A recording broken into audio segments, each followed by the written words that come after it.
6.1.2 wants us to talk about why we need enzymes. And also when we get to 6.1.3, we're going to talk about a few specific ones. So basically, the reason we need enzymes is broken down into, I guess, three categories. So first, it's just faster. I mean, enzymes speed up reactions, right? They're catalysts. That's what they do. So they catalyze reactions so they happen faster. So I think that's the easy one. The second one here, the activation energy. So if we looked at a graph, and here we had like how much product we're making, or like how fast, no, I'm sorry, this is energy over here. So the energy needed for the reaction to happen. And maybe you start with a substrate, so something we start with, and you need this much energy to eventually get it to the product that you want. So maybe this is like maltose, and then we break it down into a smaller molecule like glucose. So you need this much energy for the reaction to happen.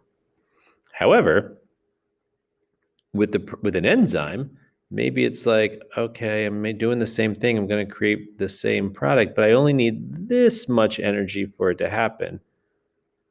So you've reduced the activation energy, right, by this much.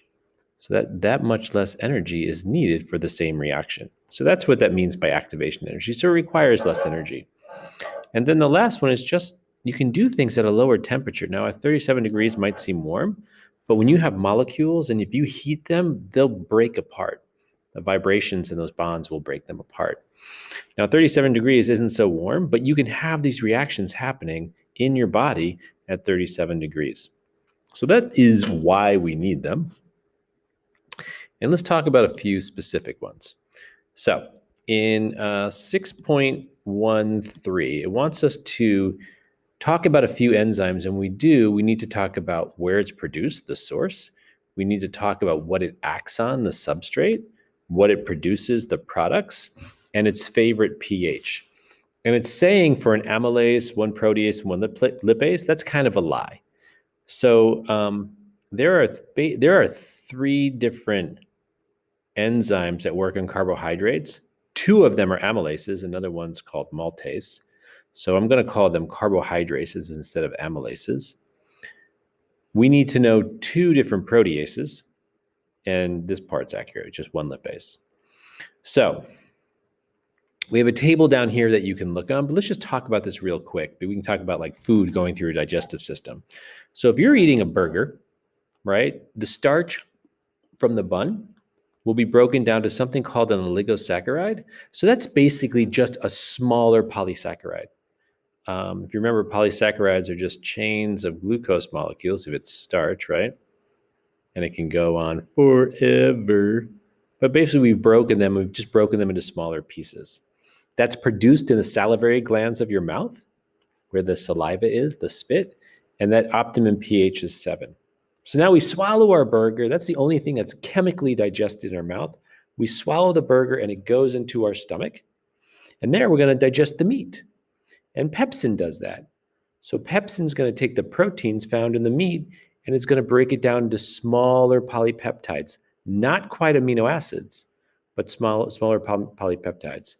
And where it's produced, the source are the gastric glands, and these are located in your stomach. And if you remember, your stomach is acidic, so the pH there it works best in is 2. Then it passes from your stomach into your small intestines, the beginning of your small intestines, and the pancreas is a super busy enzyme factory, producing 3 different enzymes. Lipase is going to take our triglycerides. If you remember, a triglyceride was made of a molecule of glycerol and then 3 fatty acids. It's going to take that molecule and cut it into those 4 different parts, 1 glycerol and 3 fatty acids. It likes to work at a pH of 8, and we'll talk about why that is later. Those oligosaccharides that we broke down in our mouth will be changed into a disaccharide maltose, also produced in the pancreas in a pH of 8. And the last one here, trypsin, is going to take those polypeptides we digested or we produced in the stomach, and we're finally going to produce those into the smallest subunit, the amino acids.